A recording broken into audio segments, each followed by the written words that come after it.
ابھی عاصم منیر صاحب ہیں، اب ان کی مدت ملازمت کا آغاز ہوگا جب نوٹیفیکیشن ہو جاتا ہے، آج رات ہو گیا یا کل ہو گیا، جب بھی ہو گیا، ٹھیک ہے جی، 5 سال کے لیے ان کی تقرری ہوگی، 5 سال بعد حکومت فیصلہ کرتی ہے کہ فردر 5 ایئرس ری اپوائنٹمنٹ، تو مزید 5 سال بھی ان کو مل جائیں گے، 10 سال ہو جائیں گے، تو وہ چاہے 70 سال کے ہو جائیں تو 75 کے ہو جائیں، تب بھی وہ آرمی چیف رہ سکتے ہیں جی۔ وہ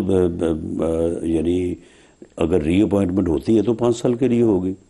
یا ایکسٹینشن ہوتی ہے تو 5 سال کے لیے ہوگی، عمر اس میں رکاوٹ نہیں 5 بنے۔ سال کے بعد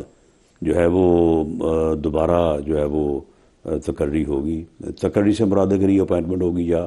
اس میں جو ہے وہ ایکسٹینشن ہوگی۔ تو یہ پچھلے جو کئی روز تھے، کیونکہ آپ نے آئینی ترمیم پاس کرنے سے پہلے بھی تو سوچا ہوگا نا کہ لاء کے اندر کیا کیا پروویژنز ڈالنی ہیں، یہ تو نہیں نہ ہوگا کہ 27ویں ترمیم پاس کر لی تھی، بعد میں یاد آیا کہ لاء تو ٹھیک کیا ہی نہیں ہے، اس لیے نوٹیفیکیشن پہ غور و فکر میں لگ گئے۔ تو ایشو کیا تھا جس کی وجہ سے یہ ایک ہفتہ؟ نہیں، ایشو اس میں کوئی نہیں تھا، ایشو اس میں اس کی اہمیت، اس کی حساسیت اور اس کے اوپر بننے والے رولز ریگولیشنز،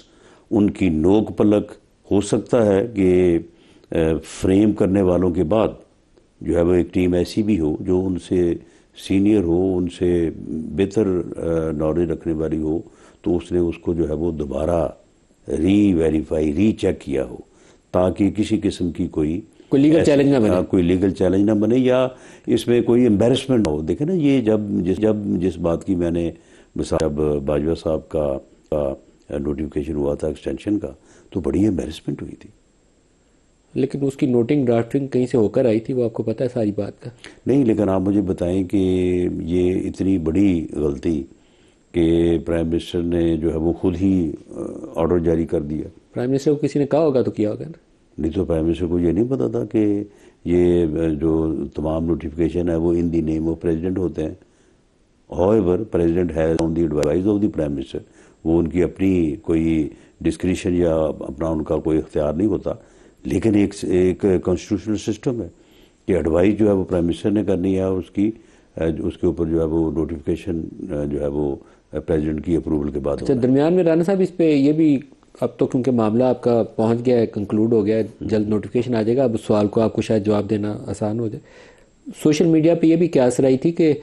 عاصم منیر صاحب کی جو ابتدائی تعیناتی تھی وہ 29 نومبر 2022 میں کی گئی، جو 29 نومبر 2025 میں پوری ہو جاتی ہے، اور درمیان میں آپ نے آرمی ایکٹ کو امینڈ کیا اور ان کی مدت ملازمت کر دی 5 سال، تو وہ 2027 میں جا کے اینڈ ہونی ہے، لیکن وہ جو نوٹیفیکیشن تھا ابتدائی وہ 3 سال کا ہوا ہے، تو نیا نوٹیفیکیشن بھی ریکوائرڈ تھا 29 نومبر 2025 کو، آج سے 4 روز پہلے، 5 روز پہلے، تاکہ ان کو فردر ایکسٹینڈ کیا جا سکے۔ یہ ان تمام چیزوں کا جو ہے وہ بڑا مائنوٹلی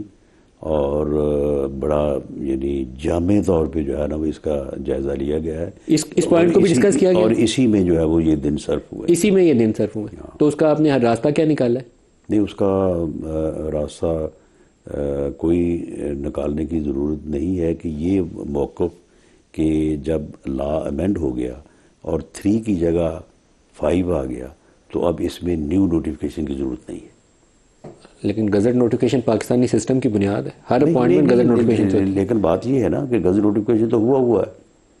اور اس گزٹ نوٹیفیکیشن میں جو میعاد تھی 3 سال، وہ تھرو لیجسلیشن جو ہے وہ 5 سال ہو گئی ہے، تو now after 3 years there is no need of a fresh or a new notification۔